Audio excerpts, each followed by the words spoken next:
Quoting Nerdigans? This is the one and only Packer Girl 89. Today's Manga Nerdigan live reaction video is going to be for Goblin Slayer side story year 1 chapter 43. So last chapter we basically finished Goblin Tower. We made it to the top, and the mage went off into the heavens, went to join her master, who is one of the gods playing the game of fate, which we saw way back. I want to say like over or less than 10 chapters ago. Yeah, around less than 10 chapters ago. And it would be really interesting to see, and I said this last month, is if it turns out she is controlling Goblin Slayer's fate. I would love to see that shit. Anyway, let's get to this chapter and see what's in store for us this month. Here we go. Oh, and he's with Farm Girl. He wants help with something, that's what he said, but not what he wants help with or where. Not sure it was the best idea just to go with him. Uncle looked pretty worried. That woman told me that if I asked, he'd tell me, but I need the courage to take that step. The only reason we can put one foot in front of the other is because of the ground beneath us. Without solid ground, we couldn't walk anywhere. I remember laughing about that idea a long time ago.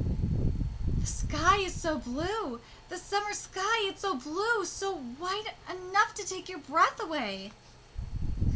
Is that a hawk? Weird. They usually stay closer to the mountains. Right, Case? Yeah, right, Zeno? Come here, Zeno. You want to help Mommy? Come here, cat. Because you don't want to help. Oh, well. Or maybe I just never noticed them before. I don't really ever just stare up at the sky. Funny, huh? The sky is always there, but I almost never take the time to look at it. Huh? We're not going to town? This road leads to the outskirts. We're not going to town? The first step. No. Yay! She's just taken the first step. I love this analogy about the ground, though, and like taking the first and connecting it. Oh God, this is so good. But we need the cart? Then a second. Yes. Oh, God, I love this freaking metaphor. This is great. Oh, God. I feel like I'm crossing a rickety old bridge over a bottomless chasm. Not that I've ever done anything like that. No, it's just a metaphor. Sounds more like something he would do. Yes, because that's true. But again, it's a metaphor, and I swear to God, I have to mention this, and I've mentioned it before because it drives me fucking nuts. I swear, the art of critical thinking and metaphors, I swear, are dead in this goddamn country. Oh, God. People in this country just don't understand what a fucking metaphor is anymore, or know how to use their critical thinking skills. It's just driving me goddamn nuts. And the art of debate is fucking lost, let's be real.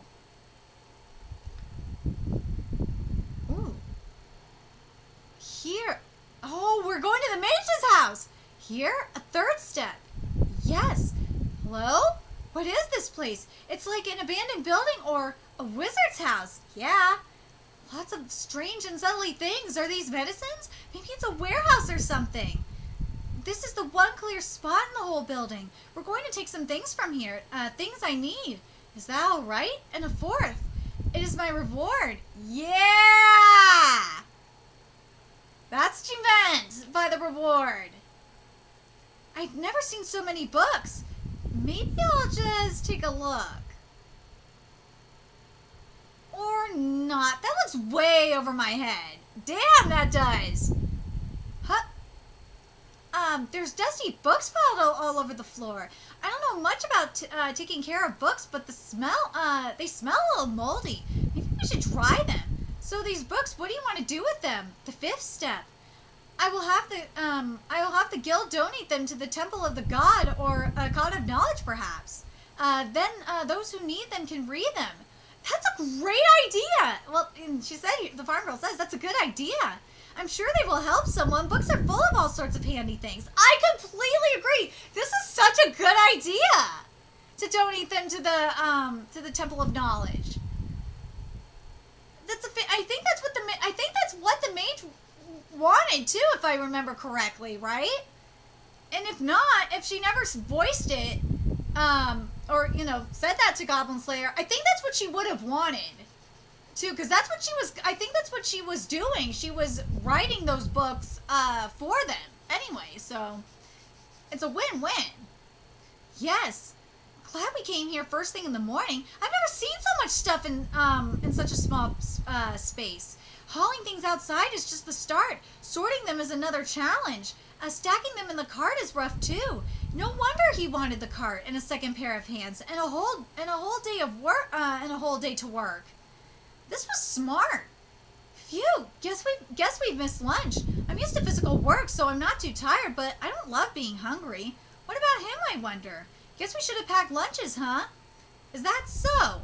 Oh, I didn't mean it like that.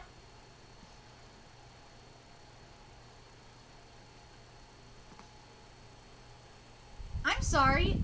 No, it's fine. I'll make one for you. You just have to ask. I see. I took a sixth step without quite meaning to. All right, let us go. Sure. You know what this chapter was? The underlying theme of this chapter. And I really like it. And when, the mage said this to Farm Girl, I think I said this during my live reaction. It's, and I'm totally thinking of Brian when I'm saying, what I'm about to say. Is baby steps. That's what this is. This is all about baby steps. And going back to that metaphor about walking on that bridge over that rickety bridge over the chasm. That's what it is. You can't rush these things with Goblin Slayer. You can't, or you're gonna overwhelm him. This is all about taking baby steps.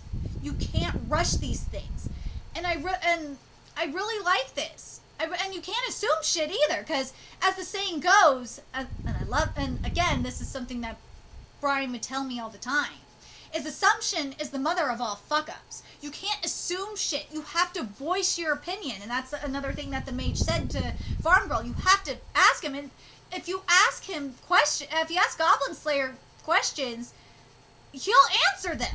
You just have to tell him. You have to communicate. So I really like this chapter. I really like what the underlying message is. I think this is really fantastic. I love that we have it's basically saying baby steps here. I love the metaphors that are used here. I love that Goblin Slayer is carrying out the mage's, in a sense, the mage's will. He knew what she would have wanted. I can't remember if she literally said to him to, send the books to the all of her books to the Temple of Knowledge, to donate them to the Temple of Knowledge or not. You guys can correct me in the comment section. But if she didn't, then he just freaking knew anyway what the right thing would be to do. But but again, if I remember correctly, I think she did.